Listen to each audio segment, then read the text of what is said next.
तर नांदेडच्या एका मुस्लिम प्रभागामध्ये आपण हिंदूंचं पॅनल उभं करू अशा आशयाची एक ऑडिओ क्लिप व्हायरल झाली। यात भाजपचे खासदार अशोक चव्हाणांसह त्यांच्या सहकाऱ्यांचा देखील संवाद आहे। यावरून प्रतापराव चिखलीकरांनी अशोक चव्हाणांना टार्गेट केलंय। बघूयात एक रिपोर्ट। एक मिनिट साहेब बोलतात, एक साहेब बोलतात। आपलं एक हिंदूचं पॅनल करू। हा जोंधळे हा साहेब, नाही, म्हणूनच हिंदू करू आपण सगळं करू पक्षाकरता। म्हणजे असं आर्थिक बाजूवाले कोणी नाही साहेब, मी बूथ प्रमुख हो साहेब। आर्थिकचं करू पक्ष करेल काहीतरी। नांदेडच्या एका मुस्लिम प्रभागात आपण हिंदूंचा पॅनल करू असं खुद्द भाजप खासदार अशोक चव्हाण सांगत असतानाची एक ऑडिओ क्लिप व्हायरल झाल्यानं नवा वाद रंगलाय। ज्यांनी आयुष्यभर मुस्लिमांच्या मतांवर सत्ता भोगली त्याच चव्हाणांना आता मुस्लिमांचा तिटकारा का असा सवाल अजित पवार गटाच्या प्रतापराव चिखलीकरांनी विचारलाय। नांदेडच्या प्रभाग क्रमांक 14 मध्ये कुणाला उमेदवारी द्यावी यासाठी चव्हाणांचे सहकारी आणि माजी राज्यमंत्री DP सावंतांनी एका कार्यकर्त्याला फोन केला। त्या दरम्यानचं संभाषण व्हायरल झालंय। केलंय का काही पॅनल तयार? नाही झालं हो साहेब, पॅनल सुद्धा गेले। मुस्लिमान जास्त असल्यामुळं ते कोणी म्हणजे असं रिस्पॉन्स देण्यात गेला। तुमच्या सोबत जर चांगले 2-3 ऍव्हरेज जरी घेतले तरी तुम्ही ओढून काढू शकता असं सर्वे आहे। मग घ्यायला आमच्या पॅनल मध्ये म्हणजे असं आर्थिक बाजूवाले कोणी नाही साहेब, मी बूथ प्रमुख हो साहेब। आर्थिकचं करू पक्ष करेल काहीतरी। हा पण तुम्ही 4चं पॅनल तयार करा ना तुमच्या सोबत। 4चं करू का पॅनल मग सर? हा मग थोडं आर्थिक बाजूला तुम्ही जर मदत केली तर मी लगेच कामाला लागतो सर। हो करते। साहेबासोबतच आहे मी आता। साहेब ऐकतायत तुम्ही बोलतायत ते। काल येऊन मुलाखत दिलतो साहेब आम्ही। हो माहिती आहे मला, म्हणूनच तर बोलले ना साहेबांनी फोन लावायला लावला। एक मिनिट साहेब बोलतात, एक मिनिट साहेब बोलतात। आपलं एक हिंदूचं पॅनल करू।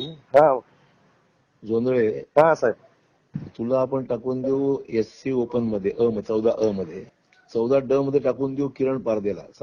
चालते सर। आता 2 माणसं अजून सांग मला याच्यामध्ये। आता धुळधणे कसं आहे? दुलदानची आता रॅली निघाली सर, त्यानं शिवसेनाला मागले। त्याचा गेला फॉर्म भरायला शिवसेना। आता इथं बुद्ध वगैरे शिवसेना बरं आपण लढू। आपण कोणाला सांग मला अजून कोणाला उभं करायचं आपल्याला? हॅलो, आवाज आहे ना सर आपला? एक मिनिट DP सावंत बोलतो।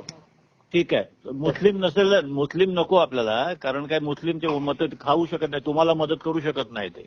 हा मग तेच आले ना, त्यासाठी सगळे VL पॅनल मध्ये साहेब। म्हणूनच हिंदू करू आपण सगळं करू पक्षाकरता। एक फक्त कोणतरी क मध्ये तुम्हाला पाहिजे, ओपन महिला पाहिजे। ओपन महिला हिनं चलन सर। आपलं काय म्हणतात ते दुधेबाई धुपिया नाही, दुधेबाई मराठा समाजाची आहे, तू शिवसेनाची कार्यकर्ता। चालेल ना, चालेल। मग तिनं जर तिला बोलावं लागेल सर, तिला जाऊन आता जाऊन बोलून घ्या ना तिला। बरं ठीक आहे, बोलतो सर, तुम्हाला फोन लावतो सर। अर्जंट तासाभरात लावा। ओके सर, हो लगेच। पण बाहेर येत आहेत की आम्हाला मुस्लिमांची गरज नाही, मुस्लिम सोडून करायचंय। खरं तर त्यांनी जेव्हा जन्मले तेव्हापासून मुस्लिमाच्या जीवावर राजकारण केलं आणि आज एवढा तिटकारा का आला? भाजपने प्रभाग क्रमांक 12 मध्ये 4 मुस्लिम उमेदवार दिलेले आहेत, ते कोणी सांगितलं नाही।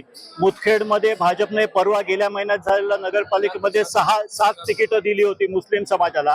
त्यातले जनतेने 3 मुस्लिम नगरसेवक निवडून दिलेले आहेत।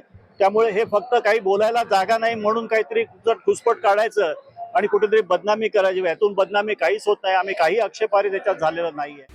अशोक चव्हाणांचे सहकारी DP सावंतांनी जरी आरोप विरोधकांवर केले असले तरी फोन कॉल त्यांच्या समर्थकाशी त्यांच्याच मोबाईलवरून झाला। मग ऑडिओ क्लिप बाहेर कशी आली याचं उत्तर सावंतांसह चव्हाणांकडे नाहीये। ज्ञानेश्वर लोंढे, TV9 मराठी, नांदेड।